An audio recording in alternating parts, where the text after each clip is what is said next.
Awami Asharala. Before we go into this lesson, we give all honor and all glory and all praises to Yahweh, Sokal, Halaliam, Yahweh, Bahasham, Yahweh Shai, Bahasham, Rakakwadash. We give double honors to the apostles and prophets and elders of GMS Camp, but as great millstone, for the bring forth the 100% truth that bring currently edified under. And no, I'm not with GMS, but I'm currently learning under them. I also believe that they are the true men of Yahweh Hashem Yahweh Shai, that he was given the wisdom, knowledge, and understanding to bring forth this wise counsel. So, today's lesson we're going to be dealing with cannibalism is coming back. It has already come back and it's going to be more rampant. Now, before we go into that, let's get a definition of cannibalism, right? Which in the etymology it means the eating of human flesh by a human being, right? So, the reason on why I must add to it so that we can be more aware of the things that are coming and diligently seek Yahweh more and more, right? So that we may be rewarded with life if Yahweh wills it. So, firstly, I go into Jeremiah. You sure know where we're going at, chapter 19 and verse 9, where the scripture tells you this. And it says, I will cause them to eat the flesh thereof, so the flesh of their sons and the flesh of their daughters, and they shall eat every one the flesh of his friend in the siege of straitness, which straitness in this definition would means constraint or oppress or confinement, to be exact, wherewith their enemies and they that seek their lives shall straiten them, meaning constrain or oppress, like we said before. So when they go into the new NLT Salakia to get the better understanding of the breakdown, which I already know it says, I will see that it Salakia, I will see to it that your enemies lay siege to the city until all the food is gone. It says, then those trapped inside will eat their own sons and daughters and friends. They will be driven to utter despair. Right? And what we're seeing right now these days, there are signs and hints of these things coming. But I want you to really imagine, right? So you can imagine you going outside at that time and someone snatching your child because they're hungry and have nothing to eat, and you know that. What's going to be running through your mind? Would you have the mental fortitude to be able to overcome that harsh action that you saw? So you understand where I'm coming from? So and I really had a stress on it because we've seen a good example. Now we know Haiti, we know Africa, we know many places that are a good example. But when you go into America itself, there are many people that are still consuming people. There are stories that have been released where a guy the reason why I added because a guy, I think something like his child walked outside from the house to play in his yard, and the child went missing. All that was remain of that child was bones. And an even good example, there was a story in Trinidad, which I believe, I could even confirm with that, where a Trini man was left hungry. It wasn't even for a day, and he chewed on his toddler's chin and eat the flesh like a cannibal. This has been happening. This happened now in 2007, 2009. So you can imagine how much worse it's going to become when people are hungry and starving. Are you prepared to bear that trauma? And much worse, because we are in danger of the same outcome. It's just in a worse scenario. Do you know how wicked people are going to be at this time? Many people loaded with parasites. And before we go in, let me show you what parasites do. Let me pause this. I need you to know what parasites does do. Right? The big ones make mucus balls They put food in there, they entice other varieties in there, they seal them up, they feed them, and when they're big enough, they let their young in there to eat them. We've witnessed this. So they're farming in you. Can you imagine if that's a conscious state, and a parasite finds out that a woman now is going to have a child, and so the child's now taking all the special enzymes and all the special things. What does that parasite do? Well, it gets on a bunch of filth and it gets up into the brain and knows exactly where to lean against the walls, throwing into a state of cravings for foods that they want. Exactly. And what are these parasites known to crave? Sugar, but here the main point now. Meat. Sugar and meat. And this is why I had to bring this in, because when I take a parasite cleanse, it cuts my appetite. I do not feel the need for sugar or meats. I have more control over what I would want to eat. So what you feel these vaccinations and all these things were about? Look at the ingredients aside from the chemical compounds. It's parasites. They are injecting in you. I've done the breakdown. So just think about it. The control, the level of control I'm going to have on people who are not aware of these things being in their body at that point in time. And then on top of that, you're removing food sources from them. So they are going to be looking at man as meat. That's a scary thing, people. That's a fearful thing.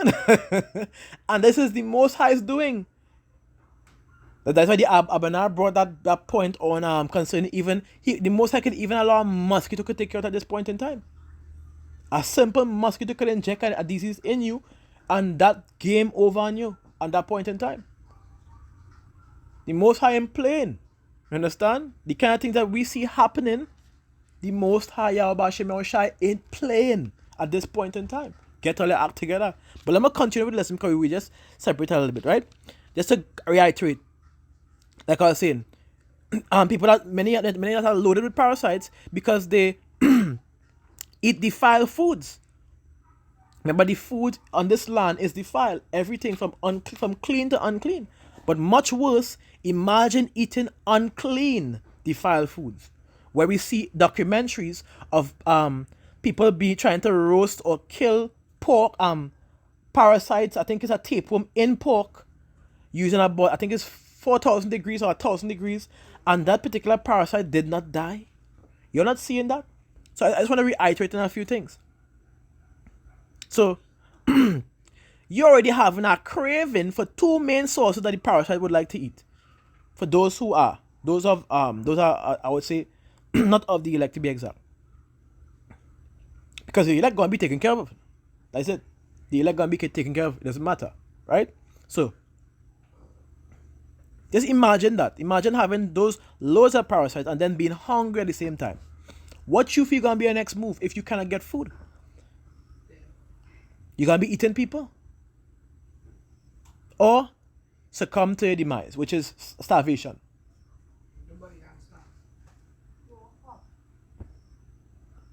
So, especially when you eat that pork and that shrimp, like, come on, that all that parasite coming in you, and you have people always saying, everything is clean and everything, the laws are done away with. No, stop lying. Or you just want to eat what they want to eat.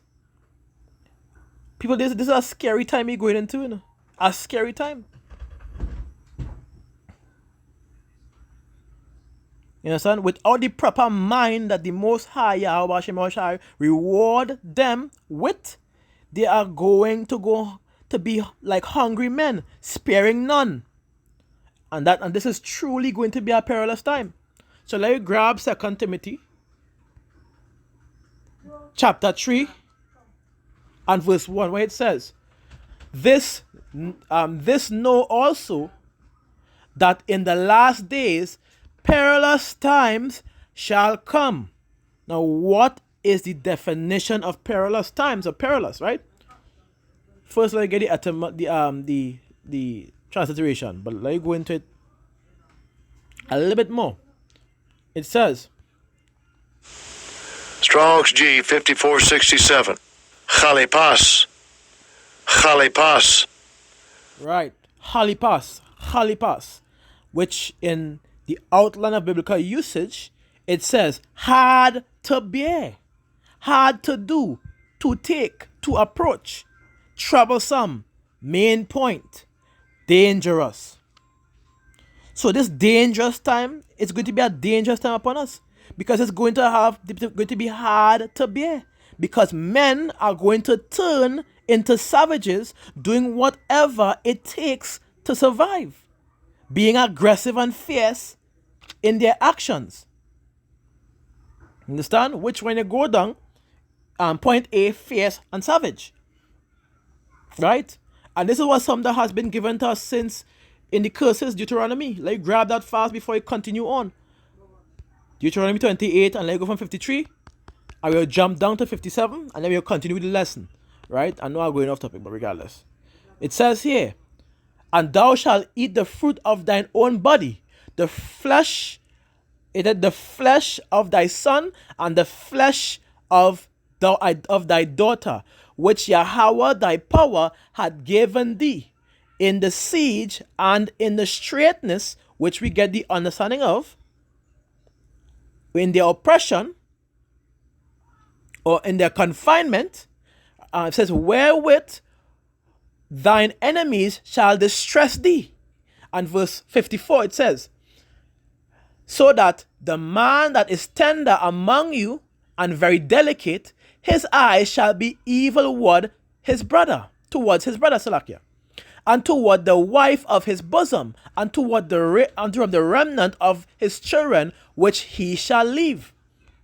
And verse 55, so that he will not give at any of them of the flesh of his children, whom he shall eat. And I hope all are hearing that, but let's continue. It's a scary thing in this time. It's going to come back more rampant than before. It says, because he had nothing left, because he had nothing left, him in the siege and in the straitness, wherewith thine enemies shall distress thee in all thy gates. And verse 56, the tender and delicate woman among you, which would not adventure to set a sole of her foot upon the ground for delicateness and tenderness, her eyes shall be evil toward her husband, toward the husband of her bosom, and toward her son, and toward her daughter. And verse 57, toward her young one that cometh out from between her feet, and toward her children which she shall bear, Salakia. It says, Salakia. It says, for she shall eat them for want of all things, secretly in the siege and straitness, wherewith thine enemy shall distress thee in thy gates. And we have a sweet example, but let me continue. Let's go into 2 Timothy again. I want to point out some things before I go into it. Chapter 3 and verses 2. Let me grab it. It says, for men shall be lovers of their own selves.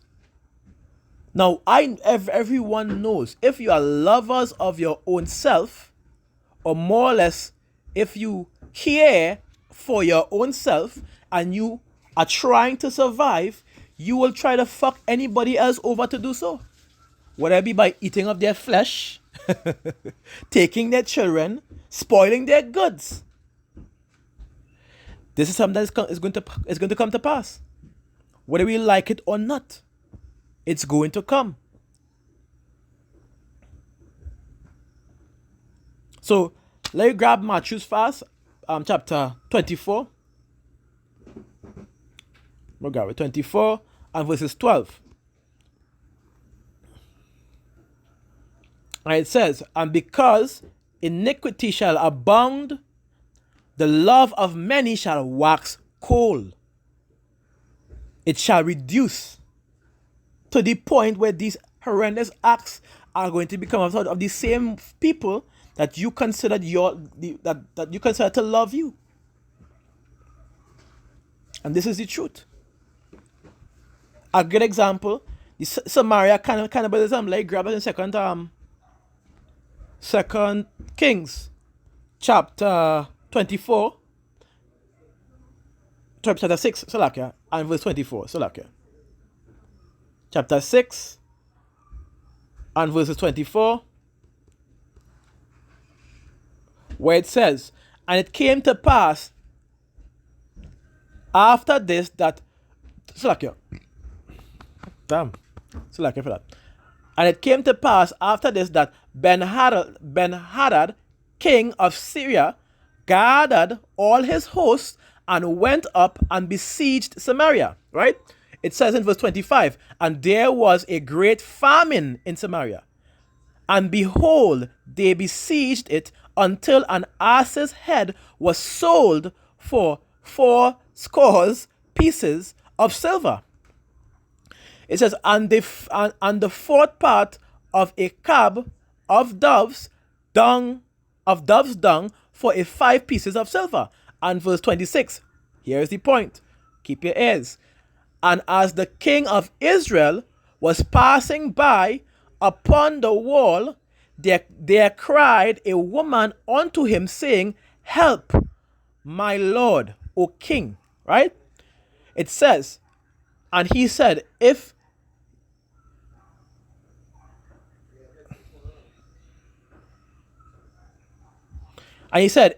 the Lord do not help thee, whence shall I help thee?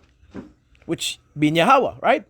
It says, out of the barn floor or out of the wine press. It says in verse 28, now listen to this.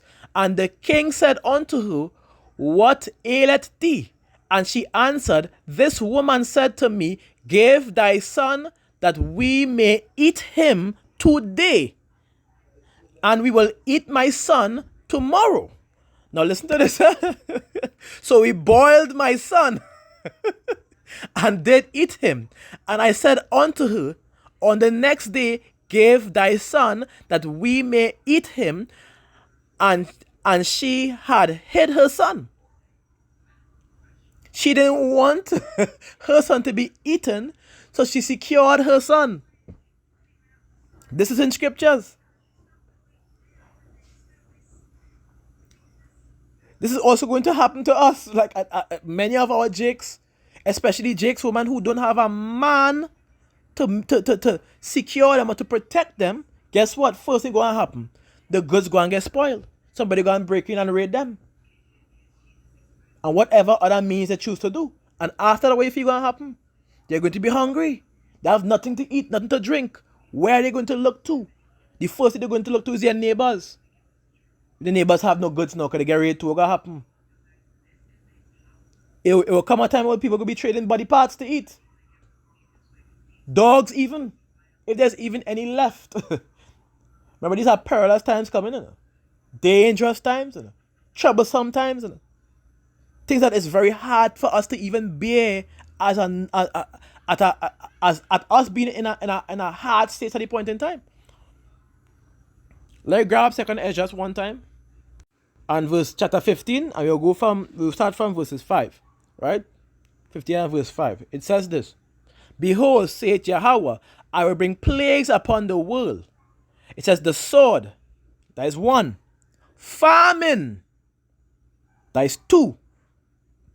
Death, that's 3. And destruction, that's 4. But the focus is on the famine. Right? So let's grab the definition because that's a key word, right? So famine is extreme scarcity of food. That's the definition in the etymology, right? Then there's definition in the dictionary. Now when you go into the etymology, it says starvation. That's the definition of famine. In the root word definition is starvation. And starvation leads to what? Death. So because of no food, people will be famished. And they are going to turn to others for their foods, which you will grab again in 2nd Ezra chapter 15 and verse 19.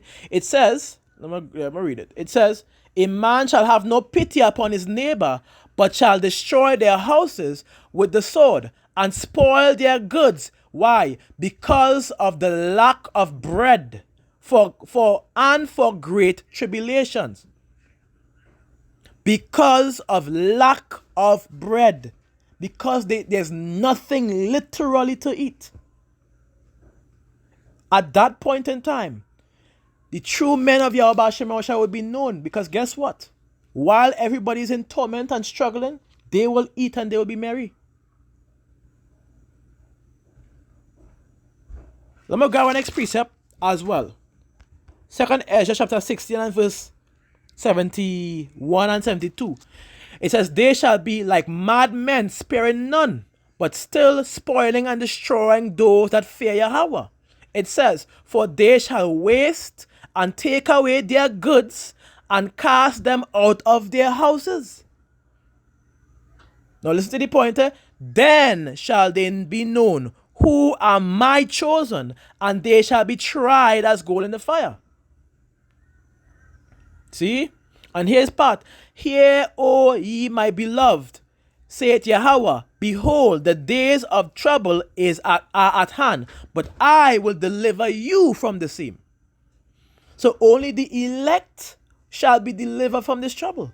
I know many of us are going to perish for this truth, but guess what? Be thou faithful unto death, and we will receive a crown of life. But those that are alive continue to enjoy it, because guess what? When you endure in the name of Yahweh Shemai and in this wise counsel, those that are of the elect will receive the salvation.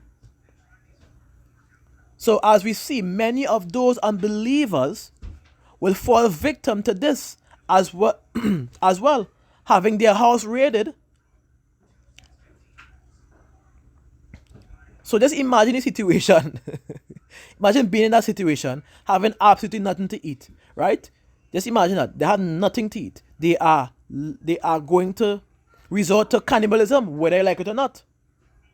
Or they will just suffer by starvation. It would be, whether they be hunting, they'll more or less be hunted their neighbors. Those that don't have, and those that don't have a man, like I said, to protect them, those women that are single parent or whatever the case is, that don't have a man to protect them, remember, they'll be the least resistant. So guess what? They will be one of the first targets. So I just want to close off with, I hope you all have the understanding. This is just a show that this cannibalism is going to kind of increase more when the plans of Esau, Edom, as they continue to propose their plans to everyone and proceed to do that, you would see things getting more aggressive, right? Things are going to happen much worse than we thought it would be. Because remember, the scripture says what is a perilous time. It's not a time for you to be for you to be skylarking. Now is the time for you to continue to diligently seek Yahweh Shai with all sincerity, with patience, being able to endure, asking Yahweh Shai to continue to grow your faith, because it's a gift. And who's a gift to? According to the scriptures, the children of Israel, as read in scripture, as well as the Ruach HaKodesh. So as we have that understanding, guess what? Continue to ask Yahweh Shemosha to grow your faith in Him. I'll tell him, allow him to understand what fear is. I mean, what fear really is. And try your best to diligently seek Him by doing what? His laws, His statutes, and His commandments, and this that we could keep. Rehearsing your righteous acts. So, I hope this lesson was very edifying. I hope you get the understanding of the scriptures dealing with cannibalism. I will look for a name for it to make it saucy, the usual. But yeah, I mean, this is really what's going to happen. We had to be prepared for this. I don't think anybody could mentally prepare us for this, but Yahweh Shai, to be honest, because this would be very. Imagine your family who are not part of you, who are not in the truth, get grabbed up and they throw them in a car and go. Now when they find anybody, fleshless. Think about family. It's happened. So, Shalom Yasharala. Kal Halalim Yahweh, Bahasham Yahweh Shai, Bahasham Rakakwadash. We give double honor to the apostles and prophets and elders of GMS Camp, but as great millstone for the bring for the 100% children that been currently edified under. And shalom to the elect, shalom to the tabernacle of David. I am your brother Kazak. And have a good night.